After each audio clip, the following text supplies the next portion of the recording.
Hello everyone, welcome to Raksha academy. मैं सौम्य चतुर्वेदी एक बार फिर हाजिर हूं आप सभी के सामने एक नए लेक्चर के साथ जिसका नाम है संविधान सभा पार्ट 3। ऑलरेडी हम संविधान सभा के 2 लेक्चर्स देख चुके हैं। उसका रिस्पांस इतना अच्छा रहा है कि मुझे भी पढ़ाने में अच्छा लग रहा है, मन लग रहा है मेरा कि आपको और ज्यादा अच्छी चीजें और ज्यादा अच्छा कंटेंट दूं। उसके लिए बहुत बहुत धन्यवाद जो आपने इतना अच्छा रिस्पांस दिया। और दूसरी चीज, आप एक काम नहीं कर रहे, आप वीडियो को शेयर नहीं कर रहे हो, ना लाइक कर रहे हो। मैं शेयर और लाइक इसलिए, वो लाइक करो या ना करो वो आपके ऊपर डिपेंड करता है, लेकिन आप शेयर तो एटलीस्ट करो ताकि उन बच्चों तक, उन लोगों तक ये वीडियो पहुंचे जो संसाधन नहीं जुटा पा रहे हैं, फाइनेंशियल तरीके से वीक है। कम से कम वो अगर आपके बराबर आ जाएंगे तो एग्जाम निकालेंगे।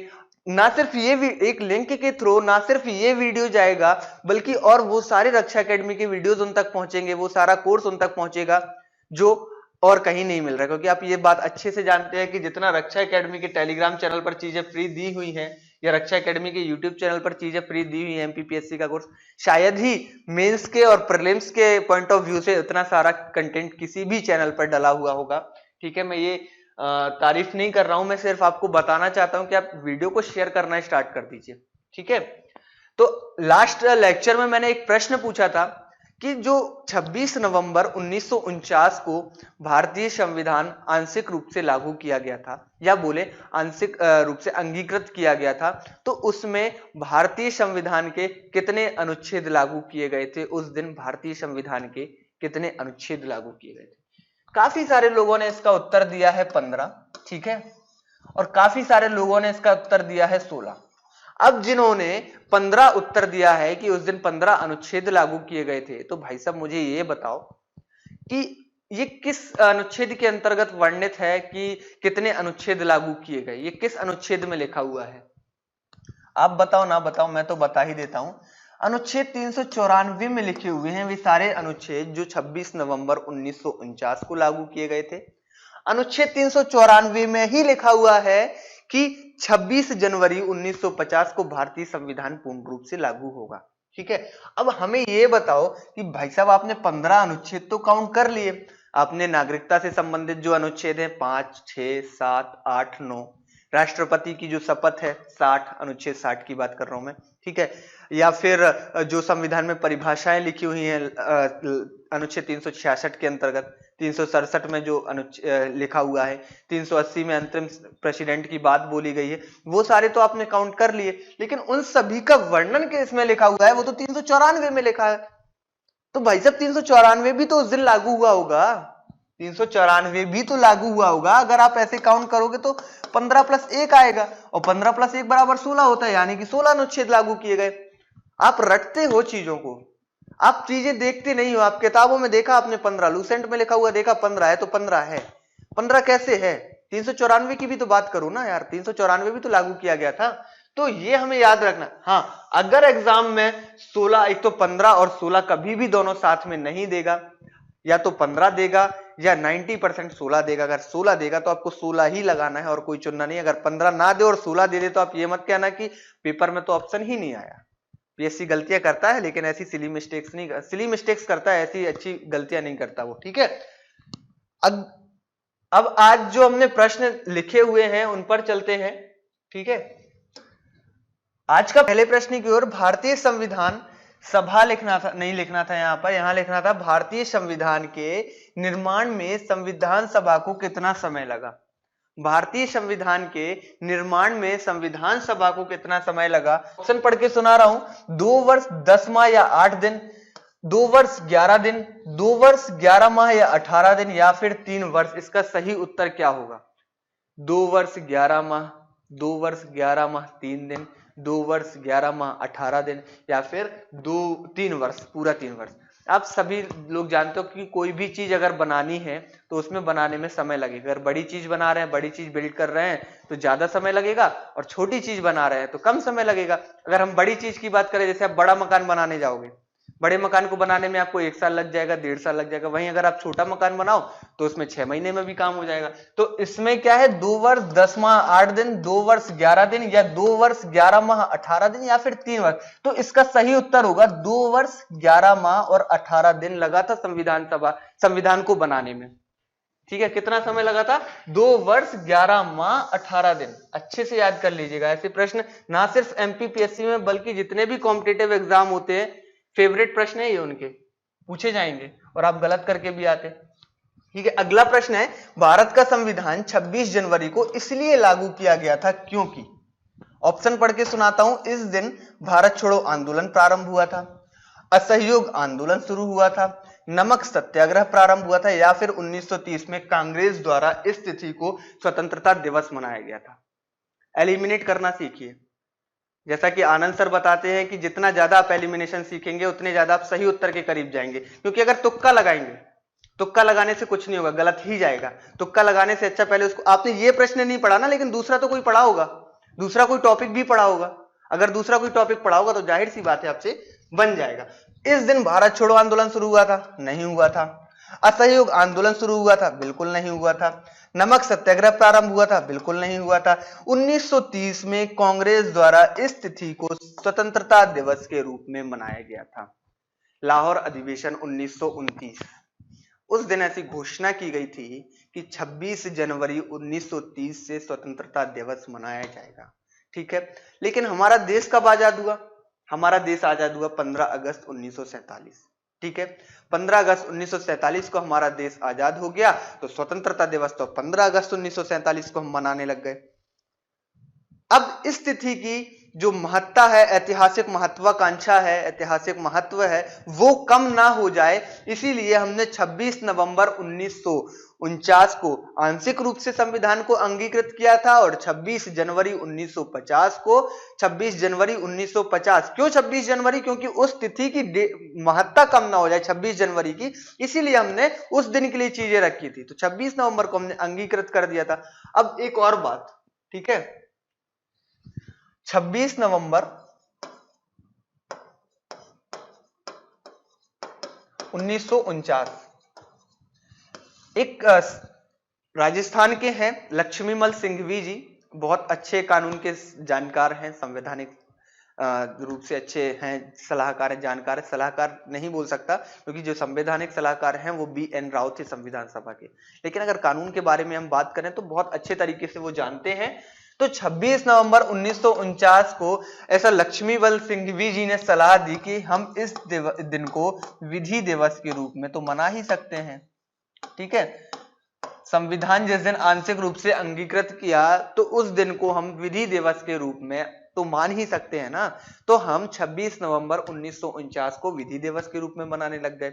लेकिन B.R. अम्बेडकर जी हैं, वो संविधान सभा में उनका बहुत अधिक प्रभाव है, संविधान सभा में उन्होंने अच्छी सेवाएं दी हैं संविधान बनाने में। तो उनकी जयंती हुई, 125वीं जयंती थी उस दिन, संविधान का संसद का एक विशेष अधिवेशन बुलाया गया और उसमें इस डेट को चेंज कर दिया, इस नाम को चेंज करके क्या किया उन्होंने, इस नाम को चेंज करके 26 नवंबर 1949 को संविधान दिवस के रूप में हम मनाने लग गए। ठीक है, संविधान 26 नवंबर 1949 को हम 26 नवंबर को हम किस रूप में मनाते हैं? संविधान दिवस के रूप में। और पहले किस रूप में मनाते थे? विधि दिवस के रूप में। ऐसा कब हुआ? जब हमने चेंज कर दिया इसको, जो डॉक्टर अंबेडकर की 125वीं जयंती थी, संसद का विशेष अधिवेशन बुलाया गया और उस अधिवेशन के दौरान हमने इसका नाम चेंज करके क्या कर दिया? संविधान दिवस कर दिया। देखो चीजें तो आपकी कवर हो रही है ना बराबर। ये सिर्फ एक झलक है। अगर आप टॉप 100 2020 का बैच देखेंगे तो उसके अंदर ऐसी काफी सारी चीजें हैं। अभी अगर मैं बात करूं तो इन प्रेजेंट उसके अंदर 860 वीडियोस डले हुए हैं। रोज नए वीडियोस अपडेट होते हैं। जब नए वीडियोस अपडेट हो रहे हैं, आपको नई नई चीजें मिल रही हैं। प्रीलिम्स हो गया, मेंस हो गया, इंटरव्यू तक भी जाएंगे। PDF फॉर्मेट में आपको जो नोट्स मिलेंगे, सभी की कीमत कितनी है? सभी की कीमत है मात्र 7500 रुपए। सिर्फ 7500 रुपए में जब तक 100 बच्चे पूरे नहीं हो जाते, हम उनको इस कीमत पर कोर्स देंगे। और जैसे ही हमारे 100 बच्चे पूरे हो जाएंगे, एडमिशंस ऑलरेडी स्टार्ट हो चुके हैं, और जैसे ही हमारे 100 बच्चे कंप्लीट होंगे, उसको हम कर देंगे 9,999 रुपए। इसके अंदर आपको प्रीलिम्स की टेस्ट सीरीज भी मिलेगी, आपको मेंस की टेस्ट सीरीज भी मिलेगी, और आपको जितनी भी सारी चीजें हैं MPPSC से रिलेटेड सब कुछ मिलेगा। बस आपको थोड़ा सा देखना है, अगर 7500 रुपए की बात करूं तो 7500 रुपए में तो एक मोबाइल भी नहीं आता। मैं बार बार एक ही बात बोलता हूं क्योंकि मेरे पास एक ही एग्जांपल है। 7500 रुपए में आप क्या लोगे? आपका सबसे जरूरी चीज है मोबाइल, और मोबाइल तो आता नहीं 7500 रुपए में। अगला प्रश्न है, संविधान सभा कांग्रेस थी और कांग्रेस भारत, ऐसा किसने कहा? संविधान सभा कांग्रेस थी और कांग्रेस भारत, ऐसा किसने कहा? ऑप्शन पढ़ के सुनाता हूं। विंस्टन चर्चिल जी ने, ऑस्टिन ने, लॉर्ड माउंटबेटन ने, या फिर CR एटली ने। ऐसा किसने बोला था कि संविधान सभा कांग्रेस थी और कांग्रेस भारत? जिसने भी बोला देखो सही बोला पहली बात तो, क्योंकि अगर हम बात करें जो जीती थी कांग्रेस, कांग्रेस की 208 सीटें आई थी और मुस्लिम लीग की मात्र 73। अब क्यों ना बोलते ऐसा? ये आलोचना भी है और नहीं भी है। मेरे हिसाब से आलोचना नहीं है, क्योंकि संविधान सभा में कांग्रेस के बहुत सारे 208 सदस्य थे। तो ऐसा जिन्होंने भी बोला है वो अब मैं बता देता हूं। ऐसा बोला है ग्रेनवेल ऑस्टिन जी ने। ठीक है, किसने बोला है? ऑस्टिन जी ने ऐसा बोला है कि संविधान सभा कांग्रेस है और कांग्रेस भारत। ठीक है, ग्रेनवेल ऑस्टिन जो है वो, उन्हें भारत सरकार ने पद्मश्री, भारत का जो एक विशेष अवार्ड है उस पद्मश्री, उससे नवाजा है। अगर कभी इनके बारे में प्रश्न बन जाए तो इनको किससे नवाजा? पद्मश्री से इनको नवाजा गया ग्रेनवेल ऑस्टिन जी को।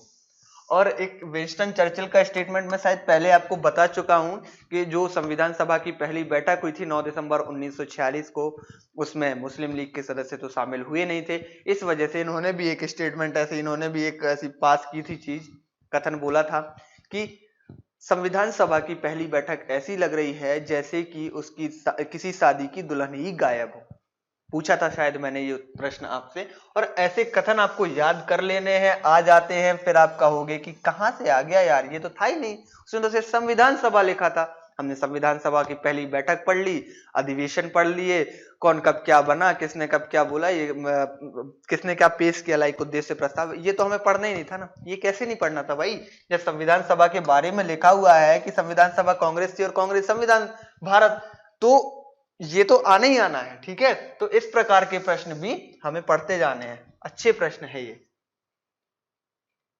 अगला प्रश्न है, एक सेकंड रुकिएगा। अगला प्रश्न है कि हिंदू धर्म की पहेलियां यह किसकी पुस्तक है? हिंदू धर्म की पहेलियां यह किसकी पुस्तक है?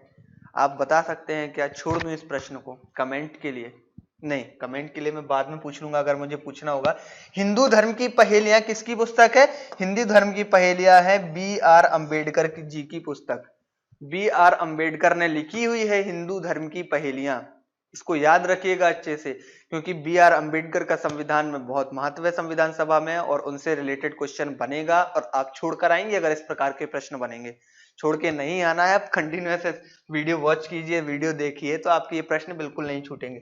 डॉक्टर BR अम्बेडकर जी ने हिंदू धर्म की पहेलियां लिखी। हिंदू धर्म की पहेलियां किसने लिखी है? डॉक्टर BR अम्बेडकर जी ने। ठीक है, अभी सिर्फ 10 प्रश्न दे रहा हूं, जैसे ही अपन आगे बढ़ते जाएंगे अपन स्पीड बढ़ाएंगे, 10 की जगह 20 कर देंगे। ठीक है, बस आप दिखना चाहिए मुझे कि आप पढ़ रहे हो। अगर आप पढ़ रहे हो, मुझे ऐसा समझ में आया, तो मैं 10 की जगह 20 कर दूंगा। अगला प्रश्न है, आधुनिक मनु की संज्ञा दी गई। आधुनिक मनु की संज्ञा किसको दी गई? BN राव, महात्मा गांधी, BR अम्बेडकर, या फिर डॉक्टर राजेंद्र प्रसाद। आधुनिक मनु की संज्ञा किसे दी गई? BR अम्बेडकर, राजेंद्र प्रसाद, या फिर और भी ऑप्शंस लिखे हैं महात्मा गांधी। ठीक है, महात्मा गांधी के अलावा लिखा हुआ है BN राव। इसका सही उत्तर होगा doctor BR Ambedkar. Doctor BR Ambedkar को आधुनिक मनु की संज्ञा दी गई है। आधुनिक मनु की संज्ञा किसको दी गई है? डॉक्टर BR अम्बेडकर जी को दी गई है। आधुनिक मनु की संज्ञा किसे दी गई है? डॉक्टर BR अम्बेडकर जी को दी गई है। अगला प्रश्न है, संविधान सभा के सम्मुख संविधान की प्रस्तावना का प्रस्ताव किसने रखा? संविधान सभा के सम्मुख संविधान की प्रस्तावना का प्रस्ताव किसने रखा? हो गए ना कंफ्यूज? आपने तो उद्देश्य प्रस्ताव पढ़ा था, प्रस्तावना तो पढ़ी ही नहीं। प्रस्तावना कैसे नहीं पढ़ी? प्रस्तावना ही, इस उद्देश्य ही तो उद्देश्य प्रस्ताव था, वही तो प्रस्तावना था। ठीक है, और इसका सही उत्तर क्या होगा? फिर पंडित जवाहरलाल नेहरू होगा। इसका सही उत्तर क्या होगा? पंडित जवाहरलाल नेहरू ने संविधान सभा के सम्मुख क्या किया था? संविधान का प्रस्ताव पेश किया था। प्रस्तावना का प्रस्ताव भेजा था, या रखा था, या पेश किया था, कुछ भी बोल सकते हैं। कब रखा था? 13 दिसंबर 1946। पास कब हुआ? 22 जनवरी 1947। रिवाइज भी करते चल रहे हैं ना। अगला प्रश्न है, संविधान सभा का प्रथम अधिवेशन कब हुआ? संविधान सभा का प्रथम अधिवेशन कब हुआ? बहुत अच्छा प्रश्न है। फिर आप कंफ्यूज होंगे, आपने तो प्रथम बैठक पढ़ी थी, अधिवेशन तो पढ़ा ही नहीं। अरे बाबा, बैठक ही तो अधिवेशन होगा। इसीलिए तो जो लास्ट हमने वीडियो देखा था और उसमें हमने पूछा था कि संविधान निर्माण में कुल कितने अधिवेशन हुए, उसमें काफी सारे लोगों ने 11 बताया था। उसका 11 आंसर क्यों होगा भाई? 12 होगा उसका आंसर, क्योंकि अंतिम बैठक जो हुई थी 24 जनवरी 1950, उसको भी तो काउंट करेंगे ना। इसका अगला उत्तर है, इसका सॉरी ऑप्शन है 10 जून 1946, 11 दिसंबर 1946, 9 दिसंबर 1946 या फिर 19 दिसंबर 1946। संविधान सभा का प्रथम अधिवेशन, या हम इसी को बोल सकते हैं संविधान सभा की पहली बैठक कब हुई? संविधान सभा की पहली बैठक हुई थी 9 दिसंबर 1946। 9th ऑफ दिसंबर 1946 को संविधान सभा की पहली बैठक हुई थी। कब हुई थी? 9 दिसंबर 1946 को संविधान सभा की पहली बैठक हुई थी। याद कर लीजिएगा इसको अच्छे से। और जो मैं बोलता हूं ना, जो फैक्ट बोलता हूं, अगर आप उनको नोट करते जाएंगे ना तो आपके पास फैक्टों का भरमार हो जाएगा। हालांकि इनको मैं आगे क्वेश्चंस के रूप में लेके आऊंगा जब मैराथन सीरीज चलाएंगे अपन, लगभग एक वीडियो में 50 प्रश्न, किसी वीडियो में 100 प्रश्न, तो उसके अंतर्गत मैं ऐसे सारे प्रश्न लूंगा। लेकिन अभी आप याद करके रख लीजिए, ठीक है। आज तो सारे ही प्रश्न ऐसे हैं जो आपको हल्का सा कंफ्यूज करेंगे। अब अगला प्रश्न देखते हैं, भारतीय संविधान सभा के उद्घाटन अधिवेशन की अध्यक्षता किसने की? कल हमने पूछा था प्रथम बैठक की अध्यक्षता किसने की, उसमें भी काफी सारे लोगों ने गलत उत्तर दिए थे। ऐसा नहीं करना चाहिए भाई, वही बोल रहा हूं कि आप थोड़ा सा टाइम लेके दो, लेकिन अच्छा सही उत्तर दो, क्योंकि इतना अगर सरल प्रश्न आप गलत करेंगे तो ऐसी तो एग्जाम में गलत करते हैं, होता है अक्सर ऐसा, ठीक है। संविधान सभा के उद्घाटन अधिवेशन की अध्यक्षता किसने की, या फिर बोल दूं इसको प्रथम अधिवेशन। अब तो आ गया होगा, अब तो ये कल वाला प्रश्न बन गया ना, तो इसका सही उत्तर क्या होगा? डॉक्टर सच्चिदानंद सिन्हा।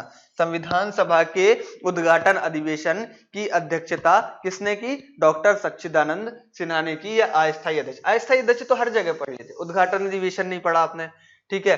आपने प्रथम बैठक का नहीं पढ़ा। तो इस तरह के प्रश्न अगर हम पढ़ते चलेंगे तो जल्दी से सही हो जाएंगी चीजें, और नहीं पढ़ेंगे तो भाई बिगड़ जाएंगी।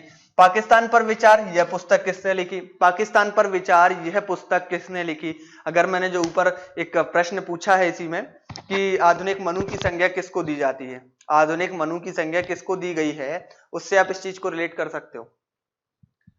के.एम. मुंशी, पंडित नेहरू, बी.आर. अंबेडकर या फिर सच्चिदानंद सिन्हा, किसको दी गई, किसके द्वारा लिखी गई है पाकिस्तान पर विचार, थॉट्स ऑन द पाकिस्तान, यह पुस्तक किसके द्वारा लिखी गई है? ऐसी पुस्तकों के नाम आएंगे इस बार, अच्छे आएंगे और जरूर आएंगे, क्योंकि पॉलिटी का सेक्शन है वो ब्रॉड कर दिया। पहले आपके 2 3 4 प्रश्न आते थे, इस बार आप 10 प्रश्न तो मान के चलो कि 10 प्रश्न तो आएंगे ही आएंगे, आने हैं, ठीक है। तो पाकिस्तान पर विचार, यह पुस्तक लिखी है बी.आर. अंबेडकर जी ने। बी.आर. अंबेडकर जी ने 1940 में, यानी कि भारत पाकिस्तान विभाजन के 7 साल पहले ही, इतने ज्यादा दूरदृष्टि थे, विजनरी थे इतने ज्यादा कि इन्होंने 7 साल पहले ही ये पुस्तक लिख दी थी, पाकिस्तान पर विचार, ठीक है। क्यों ना हो ये आधुनिक मनु की संज्ञा ने, क्यों ना दी जाए, इनका योगदान तो काफी है संविधान में।